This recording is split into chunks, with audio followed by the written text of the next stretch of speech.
High বন্ধু, welcome back to my channel দীপাপাল Dutta and জয় গুরু। তো এখন অনেক বেলা থেকে আমি শুরু করলাম। আজ কিন্তু উঠেছি অনেক সকালে। আজ ছেলের এক্সাম ছিল, ওকে নিয়ে পড়াতে বসেছি। তো আজকে রান্নার সেরকম কোনো ঝামেলা নেই।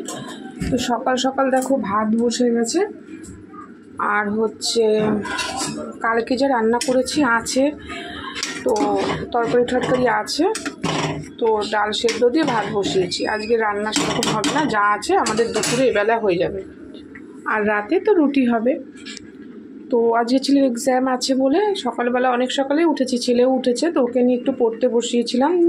1:30 থেকে পরীক্ষা আছে, আমিও যাব। তো এখন টুকটাক কাজ করে নেবো। তোমার জামা কাপড় ভেজানো আছে, সেগুলো কাচবো, কেচে ঘরটা মুছো, ওকে স্নান করিয়ে ওকেও খাওয়ানোর টাইম হয়ে যাবে। তো সেই জন্য আজ কোনো রান্নার ঝামেলাই করিনি। আমি ইচ্ছাকৃতভাবে কালকে একটু তরকারি একটু এক্সট্রা বেশি করে রেখেছি, আবার আগামীকাল করতে হবে। এই 3 দিন একটু এরকমই রান্নাবান্না হবে, পরীক্ষা আছে আর আমি বাজারেও যেতে পারবো না। তো যার জন্য হচ্ছে কোনো রকম করেই চলতে হবে, কিছু করার নেই।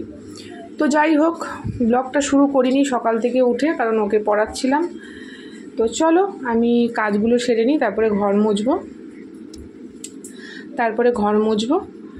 তো আজকে সোমবার, আজকের ব্লগটা আমি এখন থেকে 11টা থেকে শুরু করেছি। তো মোটামুটি সব কাজ বললামই তো, কাজ সেরকম। রান্না থাকলে কাজ অবশ্যই থাকে, আর যে রান্না না থাকলে, রান্নাটাই সংসারের প্রধান পার্ট। রান্না থাকলেই, খাওয়া দাওয়া থাকলেই তোমার বাসন এটা সেটা সব থাকে। তো রান্না নেই, এই জন্য ভাত বসে গেছে, ছেলে গরম ভাত খেয়ে স্কুলে যাবে। আর বললামই কালকের তরকারি। চলো ভিডিওটা আমি এখানেই শেষ করছি। চলো তোমাদেরকে দেখিয়ে দিই। জামা কাপড় ভিজিয়েছি, বেশি না,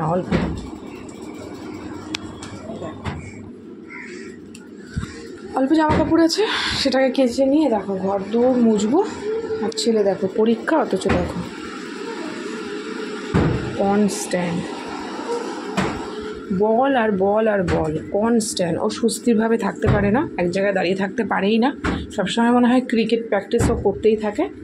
তো যাই হোক, চলো ভিডিওটা এখনকার মতন এই পর্যন্ত, আবার দেখা হচ্ছে পরের ভিডিওতে। তো চলো, বাই।